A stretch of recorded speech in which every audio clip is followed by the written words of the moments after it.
I think that pretty much does that part of it, Bruce. Okay, I'll put a little more notation on this plot for you to keep, so you know what it is. Great. We should get a yo-yo and measure how far out from the root we located it. Bruce, do you want to hang on to that stuff? Because I'm not going Okay. to have a use for it, but All we're right. definitely going to need it if we get Sure. to NASA. Yeah. Or if we Okay. get to preparing that work Fine. for NASA. So if you would like to, Yeah. you know, what we're doing basically is forming a little kind of Yeah. partnership in a not a But to legal. research the thing if we Yeah. can, yeah. So if you would like to handle the Okay. paperwork side of this thing, Great. that's just right up your alley as far as I can see, and it's Okay.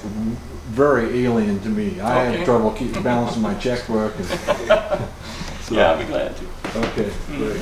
Well, do you want to? This is a wonderful One little thing we could do is, since we started at 4 inches aft, I can shift a scale or get another piece of paper, and we can go a little bit forward, just to take a few readings further forward. Okay. Let's see what sort of range we need on this. At 4 inches, we were up around 74.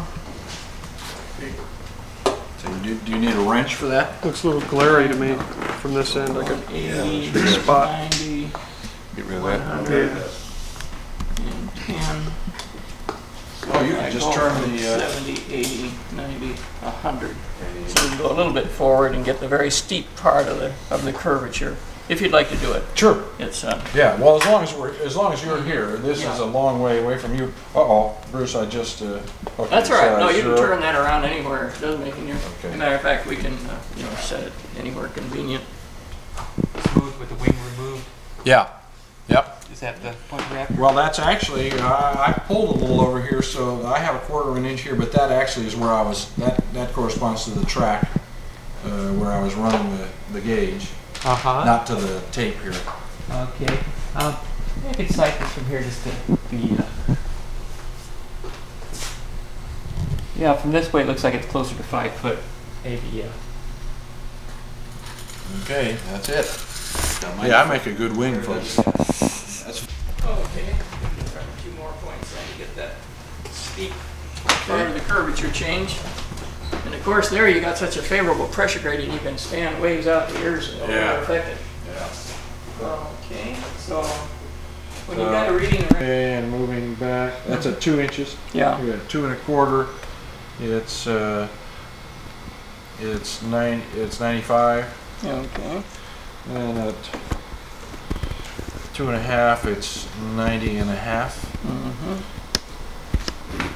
2 3/4, it's 87 1/2. Mm-hmm. And then at 3 inches, it's 80 1/4. And at 4 inches, Mm-hmm. it's 76 1/4. Okay. That's got it.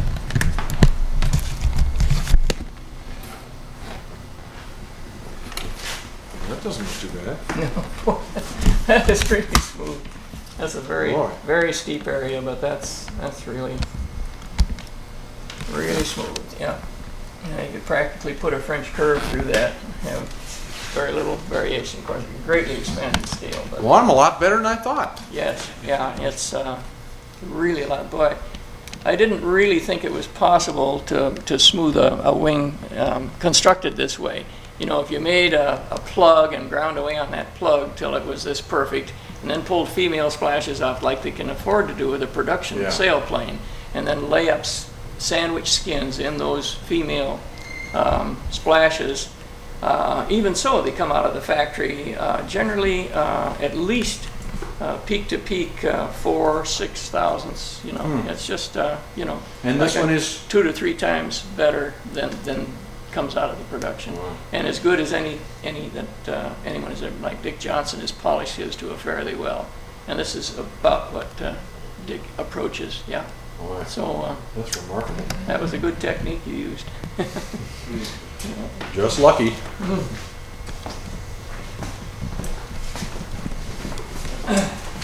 Well, you know, the other thing is, I don't know whether I told you or not, but I've been making, well, you read this, my little bio that I gave you on that story that I sent into Sport Coach. You know that I've been doing this work since 1978, working, started with encouragement you're in. So I have sanded a lot. Yeah. So maybe there's something that comes from having sanded a You lot. bet. that you- Yeah. There's no, it's one thing for me to read about this, but you got to do it. Yeah.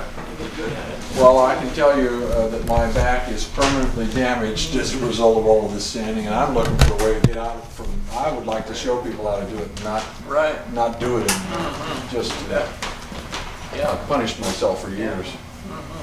This inspection tool that this friend of mine has just developed will help immensely on looking at a newly constructed wing and see where it's worthwhile to work and where you can forget it.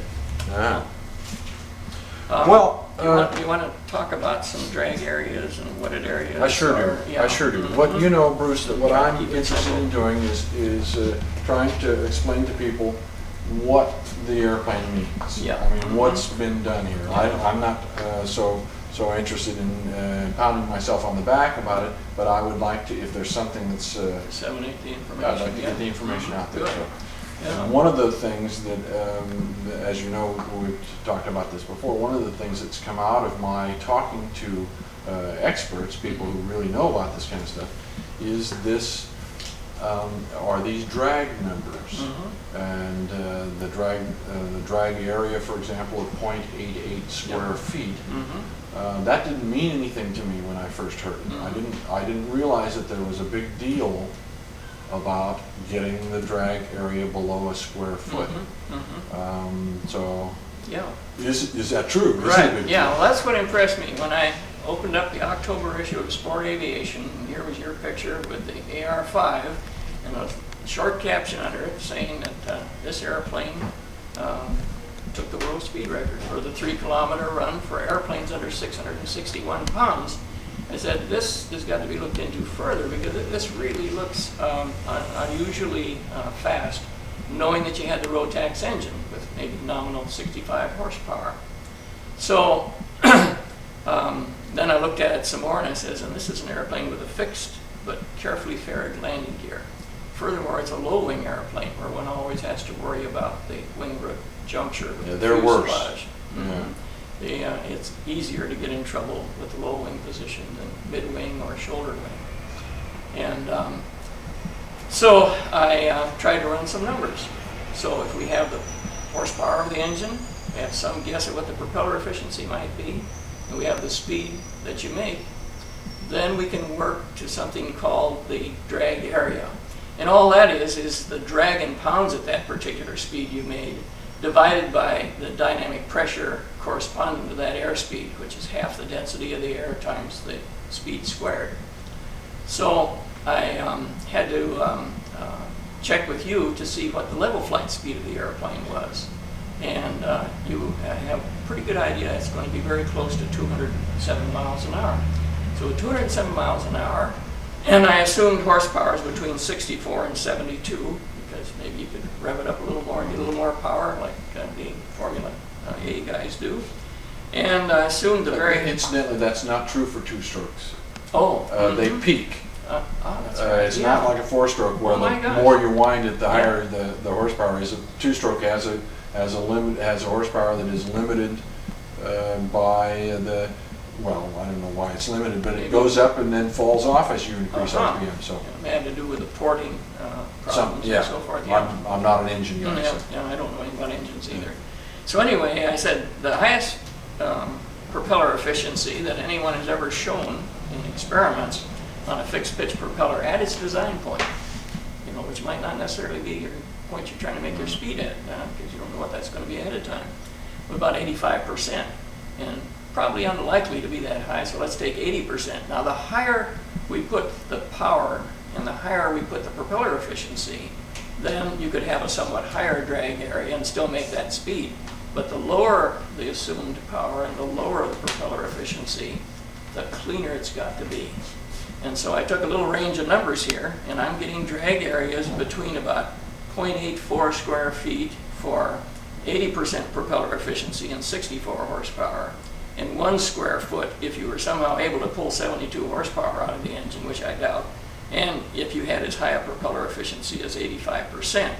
So somewhere in between there is the most likely drag area. And one numbers that I put together to study the airplane further to try to see if there was enough allowance for the internal drag, which I didn't know any features of the internal drag arrangement.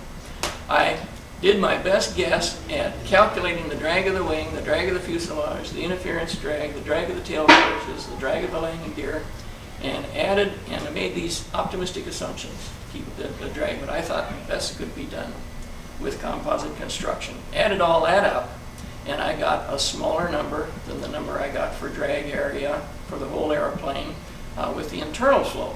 So I took the difference and said that's the internal flow drag, and I converted that then to horsepower from the engine. Internal flow would be cooling drag. Yeah, cooling drag, yeah. And this turned out to be about 12% of the brake horsepower of the engine, which is perhaps a reasonable assumption, I don't know, but at least it didn't come out negative and say, geez, you can't do it under the best of assumptions. Yeah. Actually, probably the true level flight top speed is pretty close to this 207 miles an hour, which is an accomplishment.